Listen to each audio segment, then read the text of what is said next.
It's Friday, May 19th. I'm Sarah Fergani with KENS 5 News Now. A tragic accident on San Antonio's east side. Drivers find a man dying in the middle of the road in what police now believe is a hit and run. Officers were called out to Roland Avenue near Southside Lions Park just before 2 a.m.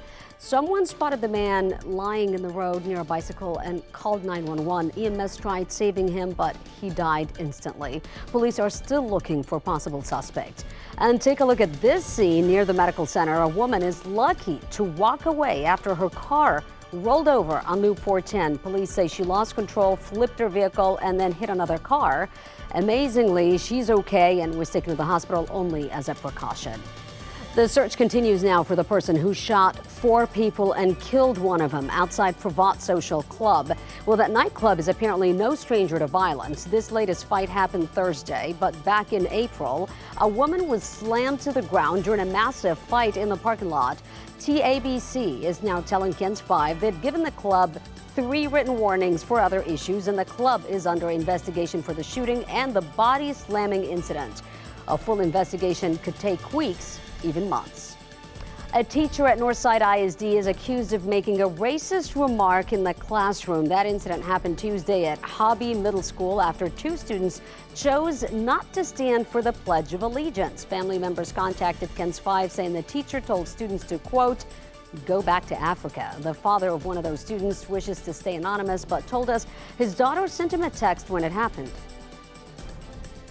She texted me immediately like, Dad, my teacher just told me to go back to Africa. And then she said that the teacher just told the class to shut the F up.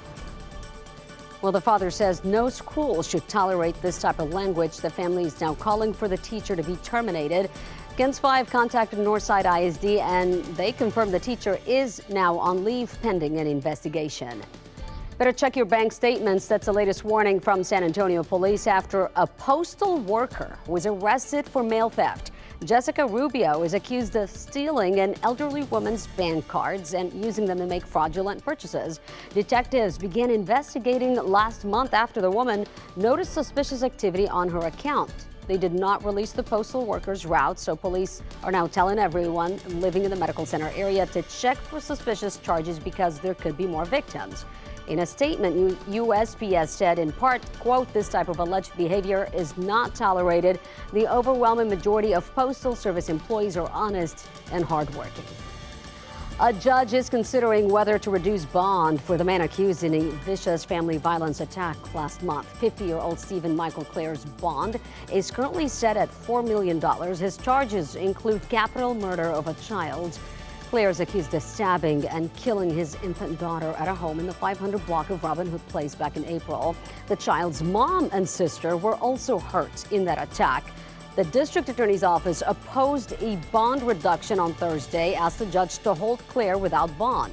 A decision is expected next week. An investigation is underway at Texas A&M Commerce. A professor is accusing his students of using artificial intelligence on their final assignment. The professor is saying he ran each of their final essays through ChatGPT, and each time the bot claimed to have written the paper. So far, though, the university says no students failed the class and are barred from graduating. A travel advisory from the CDC urging Americans to cancel surgeries in Mexico. The reason? 5 people came back and are now suspected to have contracted fungal meningitis. Officials say the patients traveled from Brownsville to Matamoros. One of the victims died. 4 other patients are in the hospital. Officials say fungal meningitis is not transmitted from person to person. Instead, it could be accidentally contracted during a medical procedure. A bill promising the largest property tax cut in state history could soon be on the way to the governor's desk. Senate Bill 3 raises the amount of a home value that cannot be taxed from $40,000 to $100,000. The bill also reduces a property appraisal cap from 10 to 5% for all properties in Texas. The State House has initially approved that bill, and if the Senate passes it, it will head to the governor's desk.